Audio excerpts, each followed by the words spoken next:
Alright, welcome back to the channel guys, to another video. We have the MR2, the 1990 Rev 1, 270,000 mile MR2, and the car hasn't been starting. So in this video we're going to diagnose it and just try and get the car started, but it's absolutely freezing here in Scotland. It's Baltic as we'd say, so I'm just going to get started. So first thing we need to do is get the battery back into the car because I took it out. Okay, that's the top popped up. Let's get the battery back in because we don't have much time to stand around. It's so cold. All right, let me get some. See the prop for this is missing, so let's get something under here. This is my piece of wood here. Okay, I found my piece of wood. Chuck this somewhere here, and that's solid. Oh man, it's freezing.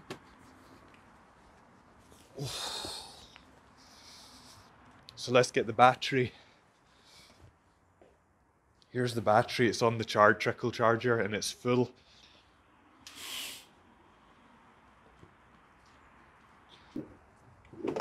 This is such an awkward one to get in. It's like...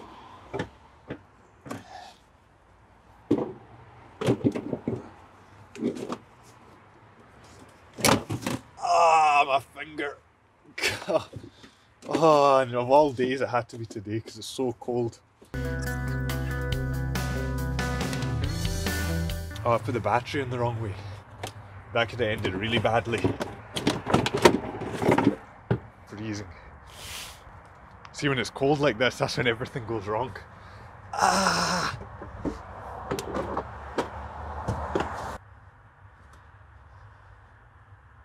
We'll just leave it like that. Forget tightening up. It's too cold. Okay, now the battery's in, let's try and start the car. I'm pretty sure the car won't start though, but we might as well try.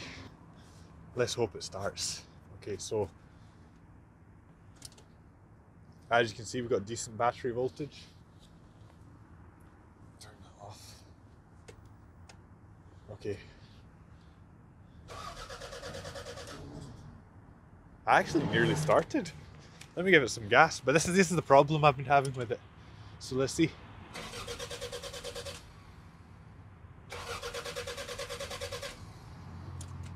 I don't know if because the battery's not fastened down, it's sitting a bit low, but it is 12 volts. So let's give it some gas at the same time. So here we go. Oh. He nearly went.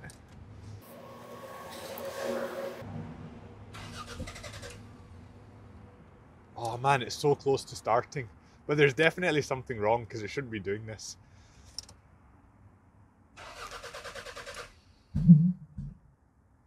Alright, we'll try one more time. Okay, so that's the problem with the car, guys, as you can see. And that's the battery that's been on the trickle charger for a while. So that we know the battery voltage is fine. As you can see, I fitted the original lights and center section. I think John commented last time mentioning that, so we've got that fitted now. But that's the problem with the car. It doesn't want to start. Something wrong with the ignition system, so we're going to troubleshoot that today and hopefully get it sorted.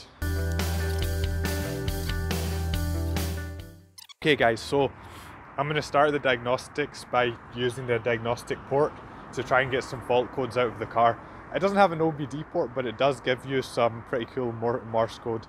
But the only problem right now is that since I had the battery out, the car might have cleared some of the fault codes.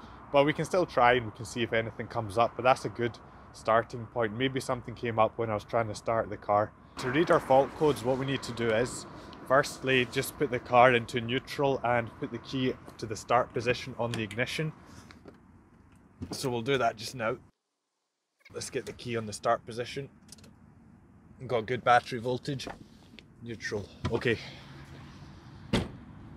Now what we need to do is go over here, and what we're going to do is we're going to go to this diagnostics port here and we're going to open it up.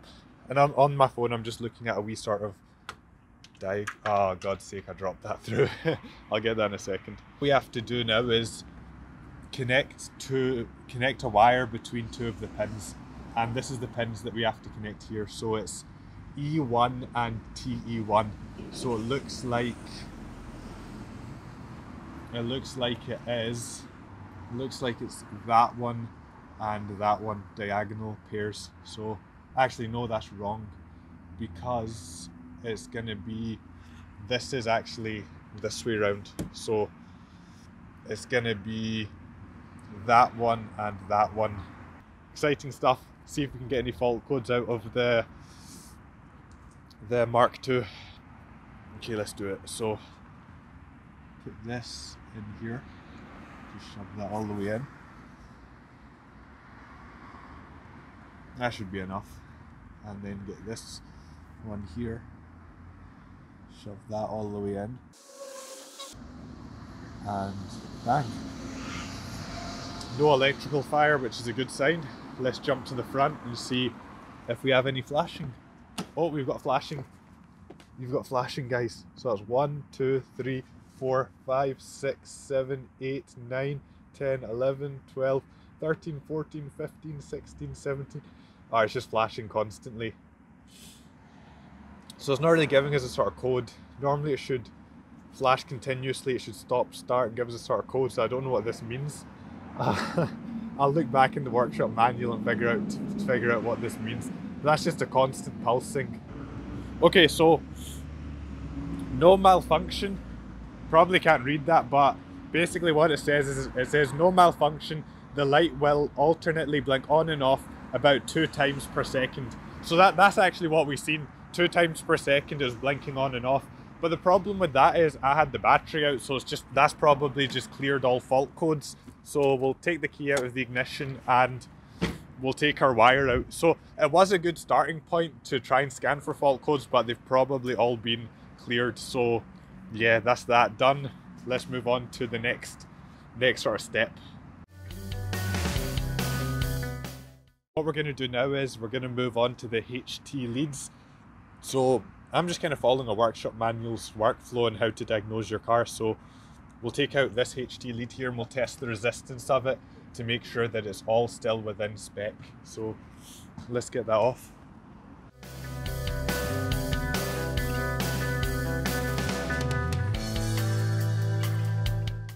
So what I'll need to do now is get the multimeter. Let's go and get that. Jump inside again. Oof. Oh, it's nice and warm in here as well. Alright, multimeter. We'll get the crocodile clips, they might come in handy. And we'll jump back outside and we'll test the resistance of the first coil.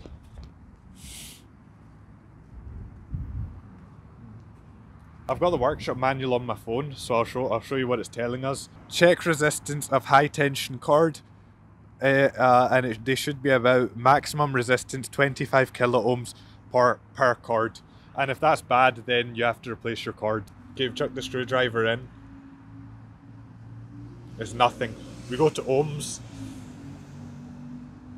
You're looking about like an ohm of resistance, so that's perfectly fine to use. Let's go like that. Put this in. Nothing. It's not getting a reading. Okay, that's it in now.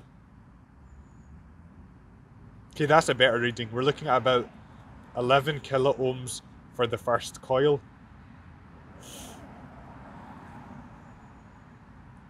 11 kilo ohms for the first coil. And a wee tip and trick is if you move around the cable, you can see if there's any like bad connections in there and if your resistance is changing. But ours seems to be pretty good, so 11 kilo ohms, this coil seems fine. Let's work through all the coils now and check the resistance values of them.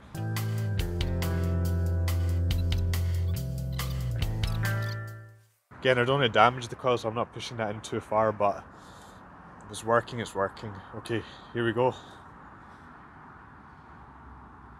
9.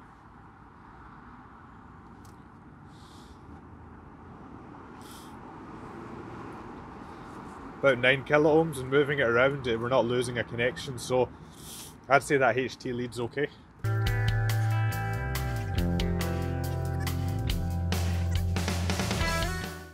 HT lead. About 7 kilo ohms. Cable seems fine. On to the next one. And last one.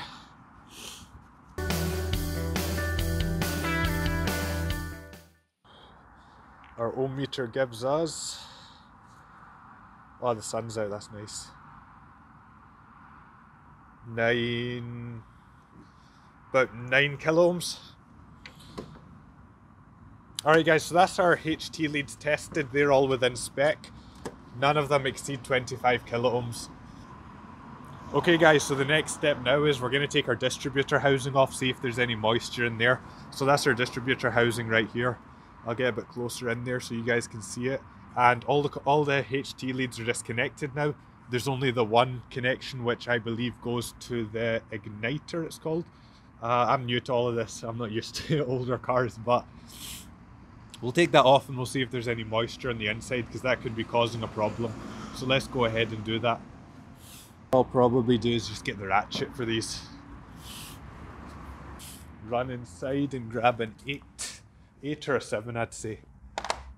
Let's see, an 8 and a 7, I'll just get both. So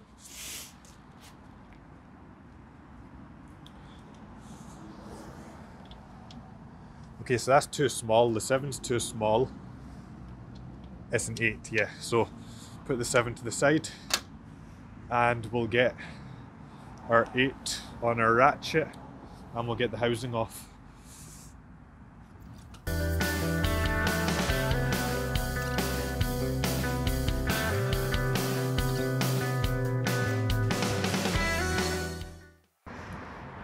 Okay, that's the first distributor housing bolt off, 8mm. We'll put that to the side, keep that safe, and let's get the other one off.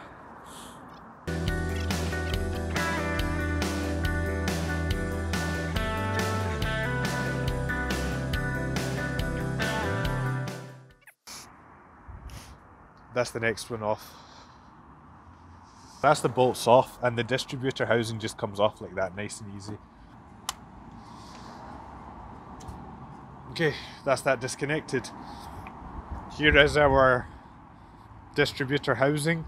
You can see like these bottom two are kind of a lot more worn out than the top two. See, the top two are like brand new.